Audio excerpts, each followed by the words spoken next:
바로 오늘 여기까지 하고요. 성경 개관을 오늘 강의 개관을 좀 잠깐 순서를 드리고 강의 개관을 드리고 오늘 강의 본격적으로 들어가겠습니다. 네, 오늘 사실 성경의 복음 12강이 있고요. 27강이 있습니다.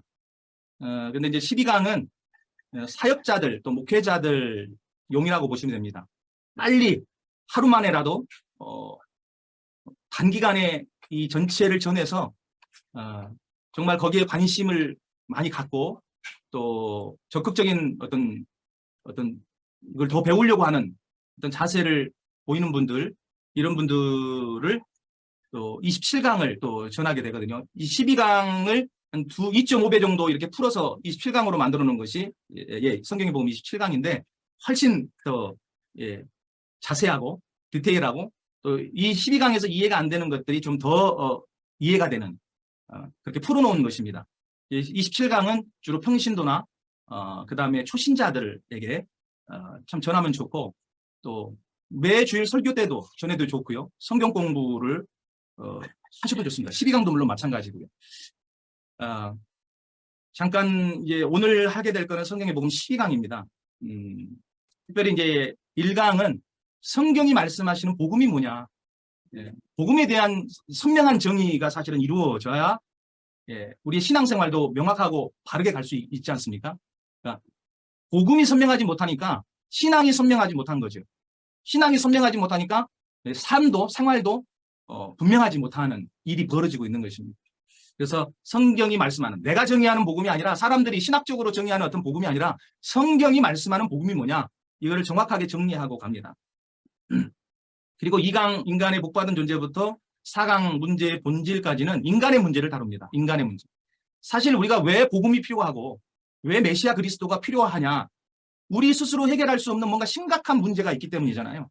그 심각한 문제 그래서 우리 3강에 보면 이제 문제가 어떤 이유인지 모르지만 문제가 생기고 정말 심각한 비참한 상태에 빠져 있는 모습들을 보시게 될 겁니다. 4강에서는 그러면 이 문제들을 유발한 본질이 뭐냐 이거를 알게 될 텐데 우리가 이런 문제를 확실하게 보려면 기준점이 있어야 되잖아요. 그 기준점이 뭐예요? 하나님이 원래 인간을 창조하실 때의 그 복받은 존재로서의 인간 원형의 모습을 우리가 먼저 알면 그 기준점을 놓고 볼 때 우리가 얼마나 지금 심각한 상태에 빠져 있는지 이게 비교가 되거든요. 그래서 2강에 인간 복받은 존재를 다루고 3강과 4강을 통해서 인간의 문제와 문제의 본질에 대해서 다루게 됩니다. 그래서 5강부터는 뭐냐면 그러면 우리 스스로 해결할 수 없는 이 문제를 해결할 누군가가 있어야 되잖아요. 구세주가. 그게 이제 메시아 그리스도에 대한 것입니다. 그래서 5강부터 6강, 7강까지는 메시아에 대해서 집중해서 그리스도에 대해서 다루게 됩니다. 그래서 5강은 도대체 메시아 그리스도가 그리스도에 대한 어떤 언약이 있잖아요. 구약 성경에 예언들이. 그것들이 뭔지를 우리가 파악을 합니다. 그리고 그것이 어떻게 성취되었는지. 특별히 6강에서 예수님의 삶을 통해서 예수님이 어떻게 순종하시면서 이 구약에 예언되어진 이 언약 300여 가지가 넘는 이 그리스도의 언약을 삶을 통해서 성취하셨는지를 확증을 하게 됩니다. 그래서 이 확증을 통해서 7강에 드디어 그래서 그리스도의 언약을 성취하신 이 예수님이야말로 그리스도구나 라고 하는 이 결론에 도달하게 되는 거죠. 예수님이 그리스도 이 복음의 핵심에 도달하는 거죠. 근데 그 다음 8강부터 10강까지는 이제 다시 말하면 우리 그리스도인의 믿음과 삶에 대한 이야기를 다룹니다. 정말로 예수님을 정말로 그리스도로 믿는 자는 어떤 믿음을 가진 자냐 예수님을 그리스도로 믿는 믿음이 도대체 뭐냐 하고 하는 것을 우리가 깊이 다루게 되고 9강에서는 그래서 이제 예수 그리스도 우리가 그런 믿음을 가진 자가 진실로 예수 그리스도라고 부를 수 있는 거잖아요. 그래서 예수 그리스도로 부르는 어떤 믿음에 대해서 우리가 다루게 됩니다. 10강에서는 그렇게 예수 그리스도로 믿는 자가 살아야 될 성도들의 삶, 신앙생활에 대해서 구체적으로 다루고요. 그리고 이제 여기까지는 주로 성경의 복음에 대한 내용이라고 보시면 되고 11강은 이제 이 분명한 성경의 복음이라는 이 내용을 이 전도할 내용을 가지고 우리가 성경에서 예수님이 가르치시고 예수님이 행하셨던 전도가 뭐냐 이거를 분석해 보는 거예요.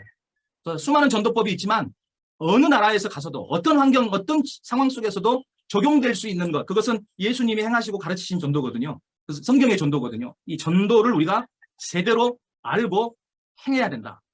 그래서 성경의 복음, 내용으로서 복음을 알고 방법으로서 전도를 알고 그리고 마지막 12강에 가서는 이것만 부족해요. 우리가 정말로 이 복음을 전도해야 되는데 복음을 전도할 정말 우리가 날마다 우리의 삶 속에서 이 복음을 전도할 힘을 방향과 목적을 분명하게 가져야 되는데 그것이 바로 주님의 재림에 대한 언약입니다. 그래서 이 재림에 대한 언약을 우리가 어떤 자세로 취할 것인지 이 언약이라는 게 되게 여기서 중요하게 나오거든요. 언약이 실패하면 안 되는데 정말 저는 이 주님의 재림 이 부분에 큰 도전을 받게 되고요. 사실은 이것 때문에 제가 지금 쉬지 않고 날마다 어떻게 전도하지? 누구에게로 가서 전도할까? 그리고 내가 내용을 전도해야 되는데 그 내용을 또 되씹고 곱씹으면서 지금까지 사실 한 4년여를 그렇게 준비해오고 그렇게 살아온 거죠. 허투루 내 삶을 내 시간을 사용할 수 없다라고 하는 그게 사실은 내 방향과 목적이 주님의 재림에 맞춰졌기 때문입니다. 시한부종말로는 아니고요. 우리 세대 세계복음만 이따 자세하게 내용을 털어드리도록 하겠습니다. 이렇게 성경의 복음과 성경의 전도와 주님의 재림에 대한 방향 이것을 우리가 제대로 우리 목사님, 선교사님들이 다 하시는 내용이지만 다시 한번 정리하신다는 생각을 갖고 명확하게 그러면 우리 성도들에게도 이것이 전달되어지면 그냥 단순히 언어가 아니라 이거를 목사님, 선교사님들이 정말로 이거를 생명처럼 받아서 성도들에게 전달하신다면 성도들이 제자가 되고 그분들이 목사님, 선교사님을 도와서 정말로 그 사역에 날개를 달게 되고 주님이 기뻐하시는 복음 전도 사역을 세계 복음화를 이루게 될 줄로 믿습니다.